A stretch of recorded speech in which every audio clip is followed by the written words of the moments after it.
우리 서로 한번 옆에 계신 분들과 한 번 더 이렇게 인사합시다. 예수 믿고 천국 갑시다. 오늘 이 아침 주회전에 나와 예배드리는 여러분, 예수님 잘 믿으시기를 바랍니다. 일전에 한국교회에 유명한 목사님이셨던 고 한경직 목사님이라는 분에게 젊은 목사님들이 찾아갔습니다. 목사님, 저희에게 꼭 필요한 교훈 한마디만 가르쳐 주십시오. 그랬더니 이 목사님께서 그 젊은 목사님들에게 뭐라고 말씀하셨냐면, 목사님들, 예수님 잘 믿으세요. 여러분, 목사님이 목사에게 예수님을 잘 믿으시라는 거예요. 무슨 말일까요? 오늘날 예수님을 믿는다고 하는 사람들이 우리 가운데는 참 많이 있습니다. 그러나 정말 그 예수님을 믿는다고 하는 그 믿음이 바른 믿음을 갖고 예수님을 믿는 사람들을 만나기가 힘들다는 것입니다. 우리가 이렇게 교회에 왔다고 해서 예수님을 잘 믿는다고 단정 지을 수 없다는 것이죠. 여러분, 오늘 이 아침 주의 날 이렇게 주회전까지 나오신 여러분들, 이곳에 나온 것으로 끝나지 마시고 정말 예수님 잘 믿고 살아가시기를 다시 한번 주님의 이름으로 축복합니다. 성경은 분명히 우리에게 약속하기 때문입니다. 예수님을 잘 믿고 살아갈 때 하나님께서는 하늘의 신령한 복뿐만 아니라 땅의 기름진 복들도 우리에게 주신다 약속하셨기 때문입니다. 그래서 우리는 그 어떤 것보다도 우리가 신앙생활할 때 환경을 보는 것도 아니고 사람을 보는 것도 아니라 내가 믿고자 하는 그 대상이 되시는 예수 그리스도를 잘 믿는 믿음이 있을 때에 그의 신앙은 바른 믿음 안에 서 있을 뿐만 아니라 하나님 주시는 복을 누리며 살아가게 될 줄로 믿습니다. 여러분, 우리가 신앙생활을 하는 것은 분명한 목표가 있어야 됩니다. 그냥 대충 살아가듯이 신앙생활하는 것, 평생 동안 신앙생활에도 복을 누리지 못하는 사람도 있어요. 우리가 반드시 예수님을 믿을 때에 예수님을 믿음으로 말미암아 누리게 되는 세 가지 복을 성경은 약속하고 있습니다. 같이 한번 따라해 볼까요? 구원의 복, 능력의 복, 축복의 복. 여러분, 이 세 가지를 반드시 예수 믿으면서 누리는 자들이 되시기를 바라요. 그냥 구원받는 것으로만 끝나는 것도 아니고 능력을 받아 하나님 주시는 복도 받아 누림으로 하나님의 영광을 나타내는 삶을 이 세상 가운데에도 살아가는 저와 여러분들이 되어야 할 줄로 믿습니다. 그러려면 어떻게 해야 되느냐? 예수님을 잘 믿어야 한다는 거예요. 그 예수님을 우리가 잘 믿기 위해서는 어떻게 해야 하느냐? 내가 믿고자 하는 그 예수님이 누구신가를 우리가 바르게 알게 될 때 우리는 그 예수님을 잘 믿고 살아가게 될 줄로 믿습니다. 그래서 저는 지난주부터 여러분들과 함께 예수님이 누구신가에 대해서 하나님의 말씀을 통해 함께 살펴가고 있습니다. 많은 사람들이 나 예수님 믿습니다, 나 예수님 따릅니다 라고 말합니다. 그런데 왜 그 믿음과 그 따름이 바른 열매로 맺어지지 않을까요? 그 이유는 너무도 간단합니다. 성경이 말씀하고 있는 그 예수님을 믿고 따라가는 것이 아니라 내가 원하는 예수님을 믿고 따라가고 있기 때문이에요. 여러분, 무엇을 의미하는 것이냐? 예수님을 믿고 따르는 것보다 더 중요한 것이 있다는 거예요. 그것은 어떤 목적을 위해서 예수님을 믿고 따르느냐, 이것이 중요하다는 것입니다. 예를 들어 볼까요? 여러분들, 학생이 학교를 갑니다. 학생이 학교를 가는 건 당연하죠. 그러나 여러분들, 학생이 학교를 갈 때 어떤 목적을 가지고 학교를 가느냐가 중요한 거예요. 어떤 학생은 학교를 가는 목적이 친구들을 만나기 위해서 간다. 그 학생은 바른 목적이라고 말할 수 없죠. 어떤 학생은 학교를 가면서 학교를 가는 목적이 자기 위해서 간다. 학교를 아무리 열심히 가도 그 학생은 유익을 얻을 수가 없을 겁니다. 학생이 학교를 가는 목적은 분명해야 됩니다. 학교를 가서 내가 배움을 얻고 가르침을 얻어서 더 좋은 사람이 되기 위해서 학교를 가게 될 때 그 학생은 유익을 얻을 수 있어요. 마찬가지입니다. 여러분들, 오늘도 교회를 오셨어요. 그런데 여러분들, 교회를 오시는 목적이 분명해야 돼요. 오늘 여러분들 교회를 왜 오셨습니까? 맛있는 밥 드시기 위해서 오셨어요? 저희 교회에 청년 한 자매가 결혼을 한 다음에 남편이 섬기는 교회로 가게 되었는데 얼마 전에 만났어요. 그랬더니 이렇게 얘기하더라고요. 목사님, 나가보니까요 저희 교회 밥 진짜 맛있더라고요. 나가보니까 저희 교회 점심 식사 진짜 맛있더라고요. 나가보니까 알겠더라고요. 그러더라고요. 여러분 혹시 오늘 교회 점심 식사하러 오셨어요? 아니면 여러분들 혹시 오늘 교회에 오신 목적이 어떤 사람 보기 위해 오셨습니까? 오늘 우리가 교회에 오는 목적은 분명해야 됩니다. 예수님 만나기 위해서. 오늘 여러분들 이 아침 예수님 만나기 위해서 교회에 오셨습니까? 오늘 여러분들이 예배 가운데에 예수님을 만나고 돌아갈 때 우리는 바른 목적 가운데에 우리의 믿음이 세워지게 될 줄로 믿습니다. 그래서 우리는 이 예수님이 누구신가에 대해 바로 알게 될 때 우리가 그분을 믿고 따르는 모습도 바르게 세워지게 될 줄로 믿습니다. 오늘 우리가 함께 읽은 이 요한복음 6장의 내용을 보면은 사실은 1절부터 마지막 절까지의 본문의 말씀을 함께 다 읽고자 했지만 부득이하게 내용이 길어서 핵심되는 말씀만 읽게 되었지만 오늘 이 6장의 상반절에 보면은 한 스토리의 이야기가 기록되어져 있습니다. 여러분 우리가 함께 읽은 이 요한복음의 말씀은 예수님께서 하나님이심을, 그분의 아들이심을 우리에게 가르쳐 주기 위해 기록된 말씀임을 성경은 증언하고 있습니다. 그러면 여러분들 예수님이 하나님이심을 나타낼 수 있는 가장 큰 모습은 무엇이냐면 사람이 행할 수 없는 하나님께서만이 행하실 수 있는 표적과 기적을 행하실 때 사람들은 그 모습을 통해서 야, 예수님 저분이 바로 우리가 기다렸던 메시아였구나, 우리가 기다렸던 하나님의 아들이셨구나를 알게 되는 것이죠.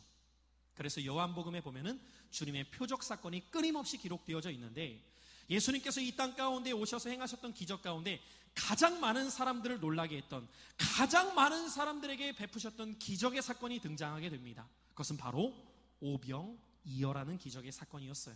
아마 교회를 조금 다녀보신 분들은 이 기적의 사건을 한 번쯤은 들어본 분들이 많을 겁니다. 어느 날 베세다라는 그 갈릴리 호수 옆에 있는 뜰에서 긴 들판, 넓은 들판에서 예수님께서 그곳의 제자들과 함께 머물러 계셨습니다. 그런데 이미 예수님께서 그곳에 있었을 때에는 수많은 기적과 표적을 행하신 이유라서 예루살렘을 비롯한 수많은 사람들에게 예수님에 대한 이야기가 회자되고 있었어요. 야, 예수라는 사람이 있는데 그 사람은 놀라운 기적을 행한대, 그 사람을 만나는 사람들마다 부족함이 채워진대, 그 사람을 만나는 사람들마다 병도 고쳐진대, 그 사람을 만나는 사람들마다 문제가 해결된대.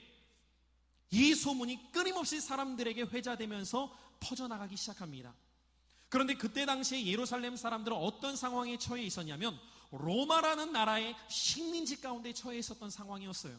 여러분 우리도 지난주에 8월 15일에 광복절을 맞이했지만 우리가 광복을 맞이하는 기쁨은 그 전에 식민지였다는 것이죠. 식민지의 삶 어떠한가를 오늘 우리는 직접적으로 경험해보지 못하기 때문에 피부로 와닿진 않지만 그때를 경험했던 많은 분들은 간절히 소망했던 것은 한 가지였어요. 나라의 독립과 광복이었던 것이죠. 그만큼 자유를 갈망하며 바랬던 것이죠. 식민지에 놓여 있을 때에는 아무런 자유가 없어요. 자유만 없습니까? 내가 있는 모든 것을 빼앗기게 돼요. 이것이 당시에 예수님 활동하던 당시에 예루살렘에 있었던 유대인들의 상황입니다. 그러니 그들은 먹지도 못했고 헐벗었으며 일할 수도 없었고 가진 것도 없으며 아파도 치료를 받을 수 없는 극심한 가난과 고통 가운데 하루하루를 살아가고 있었던 거예요. 그런데 그들에게 예수에 대한 소문이 들려온 겁니다.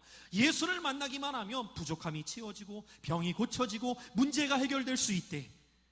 여러분 얼마나 기쁜 소식이에요 그들에게. 그래서 그들이 예수님이 그 들판에 있다는 소식을 듣게 되자 335 짝을 이루어서 그 들판으로 모여지기 시작했던 거예요. 삽시간에 순식간에 그 들판에 사람들로 가득 차게 됩니다. 성경에 보니까 남자만 5,000명이 모였다고 말합니다. 예수님 당시에는 카운트를 매길 때 장정 남자만 수에 들어갔어요. 20세 이상의 남자만 5,000명이 모였다는 것은요, 여자와 아이까지 포함하면 대략 2만 명 이상의 사람들이 그곳에 운집했다는 것을 우리가 생각해 볼 수 있게 됩니다. 순식간에 벌어진 일이었어요. 그리고 그들은 아침부터 저녁까지 예수님께서 그들을 향해 전해주시는 기쁜 소식에 대해 듣게 됩니다. 그런데 금강산도 식후경이라고 아침부터 오후까지 그들이 주님의 말씀을 듣고 나니까 시장한 거예요. 허기진 거예요. 그런데 여러분들 지금 그들이 있었던 장소는 허허 들판이에요.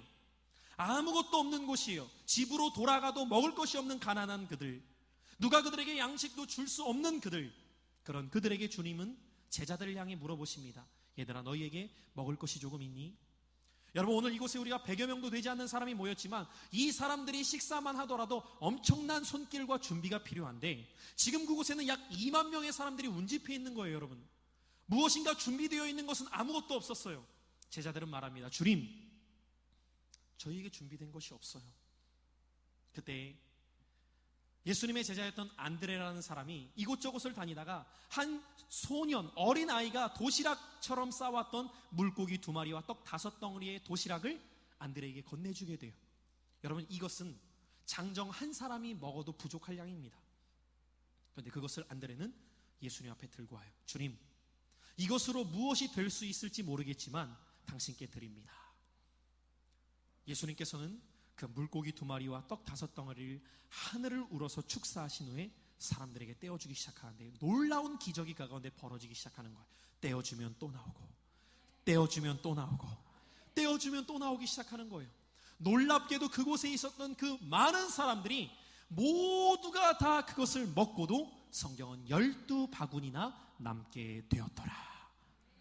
여러분, 지금 이것이 여러분들 앞에 있는 목사가 그냥 설명하기 때문에 여러분들에게 있어서 와, 그렇구나 이럴 수 있지만 여러분들이 만약에 그 장소에 있다고 상상해 보시라고요. 오늘 이 아침 목사인 제가 여러분들에게서 도시락 하나 든 다음에 앞에 있는 분들부터 떼어주기 시작해요. 그럼 뒤에 있는 분들은 무슨 생각을 할까요? 아이고, 2번째 줄 오면 끝나겠네. 그런데 3번째 줄, 4번째 줄 계속 나눠줘도 멈추지가 않는 거예요. 옆에 줄로 가서 다 나눠줘도 부족함이 없을 만큼 여러분들이 다 먹은 다음에 남는 거예요. 여러분, 어떤 생각이 드시겠냐고요? 여러분, 지금 우리가 살고 있는 시대는 부족함이 없는 시대이기 때문에 그냥 한 끼 먹었다 싶을 수 있지만 이 사람들은 그 한 끼의 식사거리가 자기의 생명과도 직결될 수 있는 가난과 궁핍 가운데 살아갔던 사람들이었다고요. 이들이 이 기적을 체험한 다음에 그동안 예수님이 그렇게 수많은 말씀을 전하실 때에도 그냥 고개만 끄덕거리던 그들이 완전히 뒤집어지게 된 거예요. 그러면서 그들이 어떤 생각을 갖게 되냐면 그 예수님을 모셔다가 우리의 왕으로 삼자, 그 예수님을 모셔다가 우리의 왕으로 삼자라고 간곡하게 말하기 시작합니다. 그런데 여러분들, 놀라운 것은요, 예수님께서 그들의 바램대로 따라가셨던 것이 아니라 그들을 피하사 산으로 올라가셨다고 성경은 기록하고 있다는 것입니다. 그 이유가 무엇 때문이었을까요? 그들은 바른 목적으로 예수님을 찾았던 게 아니었기 때문이에요. 자, 오늘 우리 함께 읽었던 성경 말씀 6장 26절로 27절의 말씀 함께 앞을 보시고 우리 한 목소리로 한번 읽어보겠습니다. 26절로 27절입니다. 시작. 예수께서 대답하여 이르시되 내가 진실로 진실로 너희에게 이르노니 너희가 나를 찾는 것은 표적을 본 까닭이 아니요 떡을 먹고 배부른 까닭이로다. 썩을 양식을 위하여 일하지 말고 영생하도록 있는 양식을 위하여 하라. 이 양식은 인자가 너희에게 주리니 인자는 아버지 하나님께서 인치신 자니라. 아멘. 오늘 여러분, 예수님은 지금 그들에게 이렇게 말씀하고 계시는 겁니다. 너희가 지금 나를 찾는 목적이 무엇 때문이냐? 여러분, 오늘 이 아침 여러분들이 예수님 앞에 나온 목적은 무엇 때문입니까? 혹시 여러분들의 삶의 필요를 채우기 위해서만 주님을 찾고 있지는 않으십니까? 우리가 예수를 믿고자 하는 것, 우리가 예수를 따르고자 하는 것, 물론 그 가운데에 주님을 믿고 따를 때 주님은 우리의 부족함을 채워주시는 분이십니다. 그러나 여러분들, 내가 주님을 믿고 따르는 목적이 나의 문제 해결과 나의 소원 성취를 위해서만 주님을 따르게 된다면 주님은 그런 자의 삶을 만나주시는 것이 아니라 오히려 주님 앞에 가까이 나아가도 주님은 그를 피하고 계신다는 거예요. 오늘 이 아침 이 말씀을 듣는 사랑하는 성도 여러분들, 여러분들에게 깨닫는 은혜가 있으시기를 축복합니다. 무슨 말일까요, 여러분들? 먹을 것, 입을 것, 내 필요를 위해서 주님을 찾는 것, 주님은 그것을 기뻐하지 않으신다는 거예요. 주님은 그것을 우리에게 채워주실 수 있는 분이십니다. 그러나 그것이 목적이 될 때 우리는 더 중요한 것을 잃어버릴 수 있기 때문입니다. 오늘 주님은 이렇게 그들에게 27절에 말씀하고 계시는 거예요. 썩을 양식을 위해서만 일하지 말고 썩지 않을 양식을 위해서 살아가는 자들이 되어라. 여러분, 이 세상을 살아가는 얼마나 많은 사람들이 먹고 마시고 사는 문제로 평생을 고민하면서 살아가는지 모릅니다. 여러분, 이것이 잘못됐다고 말하는 것이 아니에요. 물론 우리에게는 육신이 있습니다. 그래서 육신은 먹어야 살고요, 쉬어야 살고요, 뭔가를 누릴 수 있는 것이 있어야 돼요. 그러나 여러분들, 우리의 삶이라는 것은 오직 먹을 것, 입을 것들로만 고민하는 것이 전부가 아니라는 것을 주님은 가르쳐주고 계시는 거예요. 성경은 우리에게 분명히 말합니다. 우리가 아무리 먹을 것, 입을 것을 추구하며 살아도 인간의 연수가 70이요 강건해야 80이다. 아니, 어떤 분들은 70과 80을 채우기도 하지만 어떤 분들은 그보다 훨씬 미치지 못하는 인생을 살다가 끝나기도 합니다. 그러나 여러분, 만약에 우리의 인생이 먹고 마시는 것이 전부라면 우리의 끝은 허무할 수밖에 없는 거예요. 주님은 그런 우리들에게 지금 이렇게 말씀하시는 거예요. 너희가 나를 따르려고 하는 목적이, 너희가 나를 믿으려고 하는 목적이 이 땅에서 먹고 마시는 것들로 채워지고 하는 것이라면 나는 너희를 떠나가게 된다. 나는 너희와 함께 할 수 없단다. 이것을 오늘 우리에게 말씀하고 계시는 거예요. 그러면서 예수님께서는 그곳에 모여 있었던 사람들에게 과거에 그들의 조상들에게 있었던 한 가지의 사건을 말씀해 주시기 시작합니다. 하나님께서는 출애굽기 말씀에 보면은 과거에 그들의 조상들이 애굽에서 노예 생활하고 있었던 그들, 여러분 마치 지금 예수님 당시의 사람들이 로마에서 식민지 생활로 하고 있는 모습처럼 그들의 조상들도 애굽이라는 나라에서 식민지 생활을 하면서 노예 생활했던 이야기들을 들려주시기 시작해요. 너희의 조상들도 그럴 때가 있었단다. 그런데 내가 너희의 그 조상들을 애굽에서 구원해 주셨단다. 내가 구출해 주었단다. 그리고 그들에게 구원해 준 다음에 나는 그들을 광야길을 걷게 한 후에 그들에게 약속의 땅을 말씀해 주었단다. 여러분, 하나님께서 그들을 애굽에서 구출해 주셨던 것은 광야에서 살도록 하시기 위함이 아니라 하나님이 약속해 주셨던 약속의 땅인 가나안 땅에 들어가도록 하시기 위해서였어요.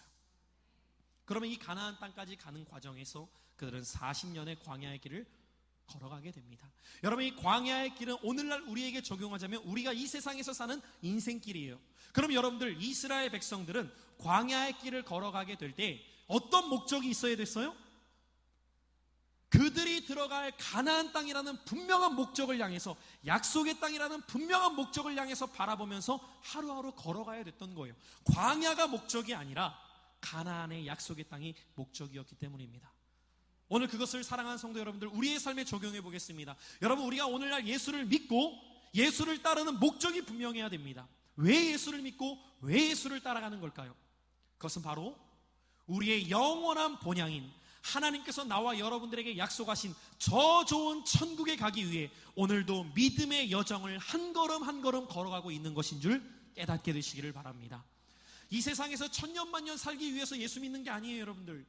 우리에게는 더 좋은 하나님의 나라인 천국이 있기에 오늘도 내가 이 세상에서 살아가는 것, 예수 믿는 것, 예수 따르는 것, 그것은 여기에서 더 좋은 것 먹고 더 좋은 것 누리고 더 편안한 삶을 위해서가 아니라 내 삶의 목적지가 되는 그 하나님의 나라인 천국을 바라보며 우리는 한 걸음 한 걸음 걸어가는 거예요.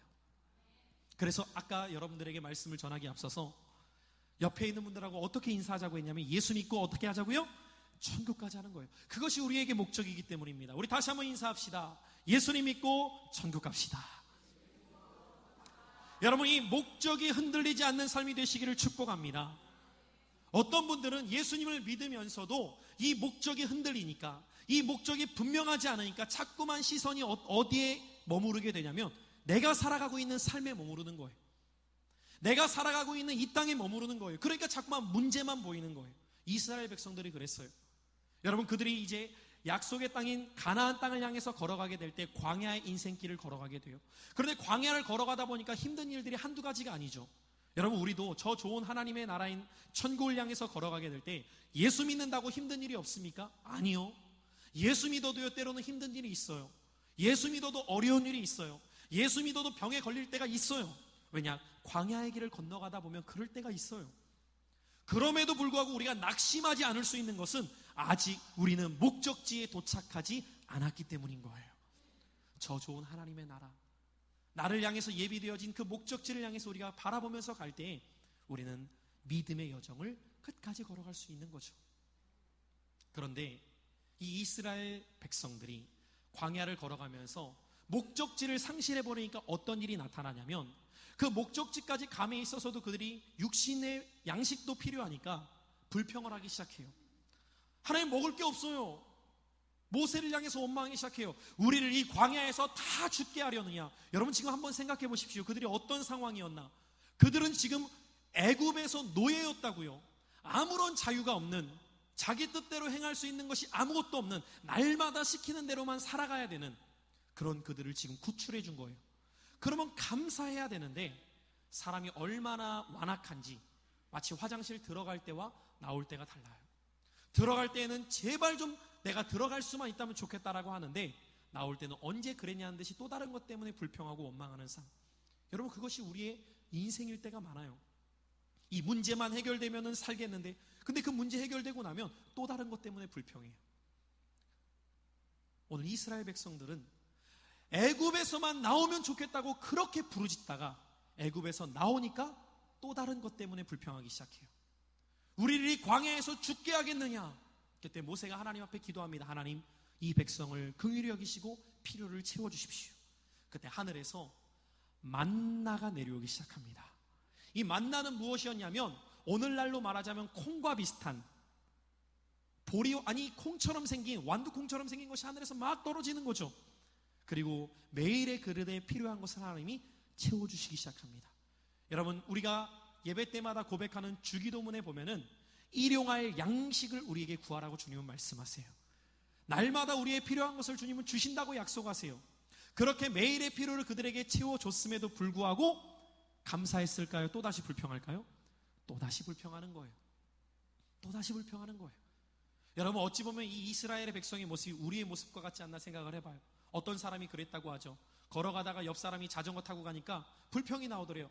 아유, 나도 저 자전거만 있었으면 좋겠네. 그렇게 해서 자전거가 생겼으면 감사해야 될 줄 알았는데, 자전거 타고 가니까 옆에서 누가 오토바이를 타고 지나가는 거예요. 아유, 난 언제까지 자전거야. 그렇게 해서 오토바이가 생겼더니 옆에서 자동차가 지나가는 거예요. 사람의 욕심은 끝이 없다는 거죠. 끝이 없는 거예요. 여러분, 오늘날 우리 대한민국의 사회를 보십시오. 60년대, 70년대에 비교하면 얼마나 물질적으로 풍요로운 삶을 살아갑니까? 그런데 우리는 그 속에서 불평해요. 뭐가 없다, 뭐가 없다. 이것이 인간의 완악한 마음이라는 거예요. 이스라엘 백성들, 하나님이 일용할 양식을 주셨는데 또다시 불평해요. 왜 이번에는 고기가 없냐는 거예요. 여러분, 이것이 인간의 모습이에요. 그래서 성경 우리에게 말합니다. 하나님의 뜻이 무엇이냐? 범사에 감사하라. 여러분, 그의 믿음의 수준은 무엇을 보면 알 수 있느냐? 감사의 수준을 보면 알 수 있는 거예요. 어떤 사람들은 똑같은 환경에서도 말합니다. 아유, 더워. 그리고 또 다시 환경이 노해지면 이렇게 말해요. 아유, 또 오늘은 왜 이렇게 추워? 그런데 믿음의 분량이 높은 사람은 더우면 주님, 더운 가운데에도 내가 건강해서 감사합니다. 추우면 주님, 추워도 내게 살아갈 수 있는 환경이 있음에 감사합니다. 범사에 감사하는 거예요. 여러분, 오늘 여러분들의 심령에 이 예배 가운데에도 감사가 샘솟으시기를 축복해요. 이스라엘 백성들은 불평과 원망이 끊이지가 않는 거예요. 왜냐? 목적을 상실해버렸기 때문에. 가나안 땅을 상실해버리니까 현실의 문제 앞에서 끊임없이 넘어지며 현실의 문제만을 추구하며 현실의 문제만 채워지기를 바라는 거죠. 주님은 지금 벳세다 뜰에 모여 있었던 사람들을 피하셔서 이것을 말씀해주고 계시는 거예요. 봐라, 너희 조상들이 하늘에서 그렇게 만나가 떨어졌음에도 불구하고 그들은 불평했단다. 그 결과가 무엇이냐면 그들은 광야에서 다 죽었단다. 여러분, 이것을 지금 가르쳐주고 계시는 거예요. 사랑하는 성도 여러분들, 오늘 우리가 예수를 믿고 따르는 목적은 내 이 땅에서의 문제 해결과 소원 성취가 주 목적이 되는 것이 아니라, 그것은 내가 구하지 않아도 하나님이 기뻐하시는 뜻을 향해 살아가게 될 때에 주님은 그것을 우리에게 채워주시게 될 줄로 믿습니다. 그러면서 주님은 계속해서 그들에게 가르쳐 주십니다. 너희가 나를 따라야 될 목적이 무엇인지, 너희가 나를 믿어야 될 목적이 무엇인지, 내가 어떤 분인가를 그들에게 가르쳐 주시는 거예요. 자, 우리 본문 3절의 부분을 한번 찾아볼 텐데, 먼저 35절입니다. 한번 35절의 말씀 우리 앞을 보시고 함께 읽어봅니다. 시작. 예수께서 이르시되 나는 생명의 떡이니 내게 오는 자는 결코 줄이지 아니할 터이요 나를 믿는 자는 영원히 목마르지 아니하리라. 자, 계속해서 우리 48절입니다. 48절의 말씀 시작. 48절 시작. 내가 곧 생명의 떡이니라. 이어서 51절의 말씀입니다. 51절 시작. 나는 하늘에서 내려온 살아있는 떡이니 사람이 이 떡을 먹으면 영생하리라. 내가 줄 떡은 곧 세상의 생명을 위한 내 살이니라 하시니라. 아멘. 여러분, 이 세 절의 말씀 가운데 예수님은 끊임없이 자신에 대해서 이렇게 말씀하시는 거예요. 나는 어떤 존재이다? 나는 생명의 떡이다. 여러분, 여기에서 예수님께서 생명의 떡이라고 비유드셨던 것은 우리가 앞에 있었던 사건을 기억하면 돼요. 안드레가 예수님 앞에 무엇을 들고 왔다고요? 물고기 2마리와 떡 5덩어리를 들고 왔다고요. 이 기적을 그곳에 있었던 사람들은 경험한 거예요. 자신들이 지금 떡을 먹은 거예요. 자신들이 지금 배부르게 된 거예요. 그리고 그것을 통해서 예수님을 왕으로 삼고자 했던 거예요. 왜? 지금 내 육신의 필요가 채워졌거든요. 근데 예수님은 그들을 도망치신 거예요. 그들을 피하신 거예요. 그리고 뭐라고 말씀하시냐면, 너희가 나를 따르려고 하는 것은 육신의 필요를 채우고자 함이구나. 오직 그것 때문에 나를 왕으로 삼고자 하는구나. 그러면서 피하신 다음에 뭐라고 말씀하셨냐면, 나는 너희의 육신의 필요만을 채우는 존재가 아니라 나는 생명의 떡이로다. 무슨 말일까요, 여러분들? 오늘 주님이 정말 말씀해 주시고자 하는 것은, 나는 어떤 존재냐면, 나는 너희에게 육신의 필요만을 추구하면서 그것을 채우고자 하는 자들에게 가까이 가는 존재가 아니라, 나는 너희에게 영생을 줄 수 있는 자이다. 여러분 보세요. 오늘도 아침 드시고 오신 분 계시죠? 배부를 수 있어요. 그러나 시간이 조금만 흘러가면 또다시 배고파요. 오늘 여러분들이 이 땅을 살아가는 동안에 여러분들의 부족함 채워졌어요. 그런데 그것이 여러분들의 평생의 부족함을 채울 수 있는 것이냐? 아니요. 또다시 부족함이 나오게 되는 거예요. 여러분, 예수를 믿음으로 병 고침받을 수 있어요. 그러나 여러분들 예수를 믿어서 병을 고침받았다고 해서 평생 동안 병이 안 생기나요? 아니요. 다른 병에 걸릴 수도 있어요. 여러분, 우리가 예수를 믿고 따르는 목적이 우리의 육신에 무엇인가가 채워지기 때문이라면 그 사람은 또다시 그 문제 때문에 넘어질 수 있게 된다는 것입니다. 우리가 예수를 믿고 따라야 될 분명한 목적은 무엇이냐? 그분은 우리에게 영생을 주실 수 있는 분이시기 때문인 줄로 믿습니다. 그래서 여러분들, 요한복음 3장 16절에 복음은 우리에게 이렇게 말합니다. 하나님이 세상을 이처럼 사랑하사 독생자를 주셨으니. 우리가 그를 믿어야 되는 목적이 무엇이냐? 이는 그를 믿는 자마다 멸망치 않고 영생을 얻게 하려 하심이니라. 사랑하는 성도 여러분들, 오늘도 이 아침 여러분들의 육을 위해서 주님을 찾기 전에 여러분들의 영이 주님을 만나는 인생이 되시기를 축원합니다. 정말로 내 영혼을 주님 구원하실 수 있고 내게 영생을 주실 수 있는 분이 예수님이십니다를 고백하게 되는 순간, 우리의 인생은 영혼이 잘 될 뿐만 아니라 범사가 잘 됨으로 내가 구하지 않는 것까지도 내 모든 필요를 채우시는 주님을 만나게 될 줄로 믿습니다. 왜 그토록 주님을 찾고 주님을 따르고 주님을 믿는다고 하는데도 왜 내 삶의 문제가 해결되지 않느냐? 우선순위가 바뀌었기 때문이라는 거예요. 여러분, 오늘도 주님을 어떤 모습으로 믿고 있습니까? 여러분, 오늘 주님을 따르는 목적은 무엇 때문이십니까? 정말로 내게 영생을 주시기에, 정말로 내 영혼이 잘 되고자 하기에 주님을 믿고 따른다면 여러분들의 믿음은 바르게 설 거예요. 그런데 내 영혼과는 아무런 상관없이 월화수목 금토 일주일 내내 살아가면서도 오직 나의 관심사는 육의 것들에만 향한다면 주님은 여러분들을 떠나신다는 거예요. 여러분들이 주님 따라가려고 해도 주님은 여러분들을 멀어지시게 된다는 거예요. 여러분, 예수님을 믿고 따르는 목적이 바르게 세워짐으로 영육이 잘 되시기를 바랍니다. 그러면 그가 정말로 예수님을 잘 믿고 따르는 자에게 나타나는 모습이 무엇인지 아십니까? 그가 아무리 입으로 나 예수님 믿습니다, 나 예수님 따라갑니다라고 해도 그의 삶을 보면 그의 믿음이 잘된 믿음인지 진짜 믿음인지 아닌지를 알 수 있게 된다는 거예요. 그것을 주님은 오늘 본문의 말씀 48절 이하에, 아니 53절 이하에 가르쳐주고 계세요. 자, 우리 53절부터 58절까지의 말씀을 함께 볼 텐데, 앞을 보시고 진짜 주님을 잘 믿고 따르려면 어떤 모습이 내게 있어야 되는가를 함께 읽어보겠습니다. 53절부터 읽습니다. 시작. 예수께서 이르시되 내가 진실로 진실로 너희에게 이르노니 인자의 살을 먹지 아니하고 인자의 피를 마시지 아니하면 너희 속에 생명이 없느니라. 내 살을 먹고 내 피를 마시는 자는 영생을 가졌고 마지막 날에 내가 그를 다시 살리리니 내 살은 참된 양식이요 내 피는 참된 음료로다. 내 살을 먹고 내 피를 마시는 자는 내 안에 거하고 나도 그의 안에 거하나니 살아계신 아버지께서 나를 보내심에 내가 아버지로 말미암아 사는 것 같이 나를 먹는 그 사람도 나로 말미암아 살리라. 이것은 하늘에서 내려온 떡이니 조상들이 먹고도 죽은 그것과 같지 아니하여 이 떡을 먹는 자는 영원히 살리라. 아멘. 여러분, 지금 이 말씀을 제가 좀 빨리 읽어 내려왔기 때문에 내용이 무슨 말인가 잘 이해되지 못하는 분도 계시지만, 이 말씀은 한마디로 말해서 예수님께서 장차 자신이 십자가에 달려 죽으실 때에, 그리고 그 십자가에 달려 죽기 직전 그분께서는 제자들과 함께 최후의 만찬이라고 불려지는 장소에 모이셔서 식사를 나누세요. 여러분 보세요. 지금 오병이어의 사건도 먹는 사건이에요. 근데 예수님이 최후의 만찬을 제자들과 함께 먹는데, 그곳에서 제자들 향해 이렇게 말씀하시는 거예요. 자, 이 빵을 함께 나누어 먹자. 이것은 내 몸이니라. 여러분, 무슨 말일까요? 포도주를 함께 나누며 드시면서 말씀하십니다. 자, 받아 마셔라. 이것은 내 피니라. 초기 기독교 역사에 보면 이것을 잘못 오해한 사람들이 기독교는 식인종들이라고까지 말한 적이 있습니다. 살을 먹고 피를 마신다는 것 때문이었습니다. 그러나 이것은 주님의 상징적인 비유이셨어요. 무엇을 말씀하고 계셨냐면, 예수님은 이렇게 말씀하고 계시는 거예요. 얘들아, 잘 들어라. 이제 내 때가 얼마 남지 않았다. 내가 십자가에 달려 죽을 것이다.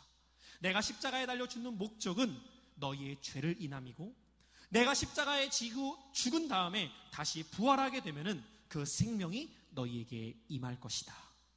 여러분, 그래서 우리가 기독교 가운데 두 가지 성례전을 지금까지 계속해서 행해옵니다. 그 두 가지 성례전의 한 가지가 무엇이냐면 성찬 예식이에요. 저희 교회에도 매달 첫 주일은 성찬 예식을 행합니다. 여러분, 성찬 예식을 행할 때 우리가 함께 빵을 나누며 우리가 함께 포도주를 나누어요. 왜 나누는 것일까요? 여러분, 이 의미를 알고 나누셔야 돼요. 그냥 함께 먹으려고 행하는 것이 아닙니다. 이렇게 빵을 나누고 떡을 떼면서 포도주를 먹는 것은 오늘 주님의 십자가를 기념하는 거예요. 그런데 여러분들, 이 포도주와 빵을 떡을 떼는 사람들은 아무나가 아닙니다. 누가 이 자리에 참여하죠? 세례를 받은 분들만 참여해요. 여러분, 세례를 받는 분들만 참여한다는 이유는 왜 그러느냐? 세례가 무엇인가를 우리는 알아야 돼요. 세례는 무엇이냐? 한마디로 세례는 무엇이냐면, 따라해 봅시다. 내가 십자가에 참여하고 주와 함께 부활하겠습니다. 이것을 믿고 시인하는 자가 세례를 받는 거예요.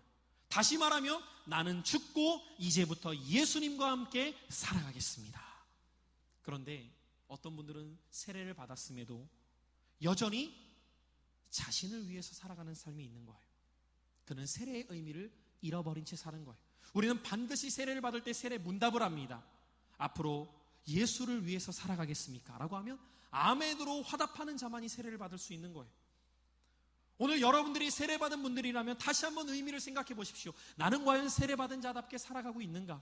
나는 과연 그 예수님의 십자가를 바라보며 그 십자가의 은혜를 기억하며 더 이상 이제는 내가 사는 것이 아니요 내 안에 예수님이 살아가는 것을 고백하며 살고 있는가? 주님의 십자가는 그런 의미였던 거예요. 나를 위한 십자가가 아니라 예수님을 위한 십자가. 그래서 내가 세례를 받는 순간부터 더 이상 주님, 내 뜻대로 살아가지 않고 주님 뜻대로 살아가겠습니다. 여러분, 그것이 예수 믿는 자의 삶이라는 거예요. 예수를 믿는 것은 무엇이냐? 예수님을 따라가는 삶은 무엇이냐? 그분의 말씀대로 순종하면서 살아가는 거예요. 오늘날 한국교회의 문제가 무엇이냐? 예수를 믿는다고 말하면서도 주님의 말씀대로 살아가지 못하는 것이 문제인 거예요. 주님의 말씀대로 살아가게 된다면 정말 이 땅은 소망이 있을 줄 믿습니다. 여러분, 오늘 이 아침 예수님은 누구이십니까? 그분은 여러분들을 대신하여서 십자가에 달려 죽으심으로 말미암아 그를 믿는 자마다 멸망치 않고 우리에게 영생을 주시는 분이십니다. 그것을 우리가 믿을 때에 우리는 주님과 함께 하나가 되어 주님의 성찬의 자리로 나아가고, 그 성찬을 뗄 때마다 주님, 내가 죽고 이제는 예수님과 함께 살아가겠습니다. 그래서 주님은 이렇게 말씀하셨어요. 누구든지 나를 따르려거든, 여러분, 주님을 따르는 자에게 요구되어지는 삶이 있다는 거예요. 나를 따르려거든 자기를 부인하고, 뭐 하고요?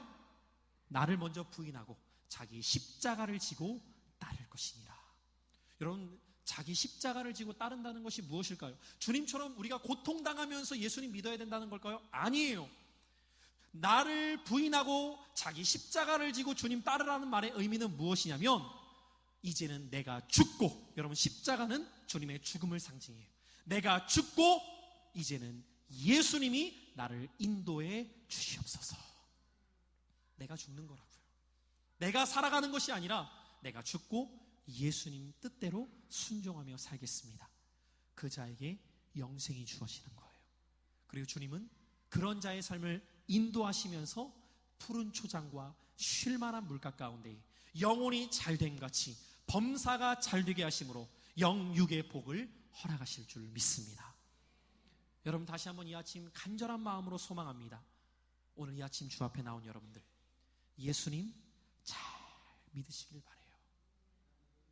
예수님 잘 믿으시길 바라요. 예수 믿는 척하지 마시고 예수님 정말 잘 믿음으로 그분이 우리에게 생명의 떡 되어 주셔서 그분을 받아 먹는 것, 그것은 그분을 내 중심에 모시고 살아가는 거예요. 주님 내 안에 모시게 되면 내 삶의 변화가 나타나기 시작하는 거예요. 이전에는 내 뜻대로, 내 생각대로, 내 기분대로, 내 성격대로 살아갔다면 이제는 주님 뜻대로 살아가는 거예요. 주 예수 내 맘에 들어와 계시누 변하여 새 사람 되고, 변하는 거예요. 완전히 새 사람 되는 거예요.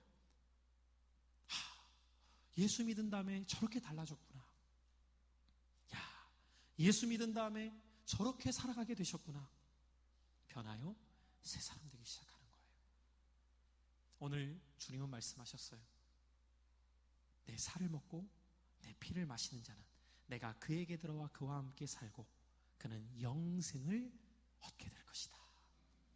여러분, 이 아침 육을 쫓아 살아가는 삶이 아니라 여러분들의 영혼을 잘되게 하시는 예수님 바라보면서 오늘도 여러분들의 영혼을 저 좋은 천국까지 인도할 예수님 바라보면서 그 예수님 따라갈 수 있는 주님의 자녀들 되시기를 주님의 이름으로 간절히 소망합니다.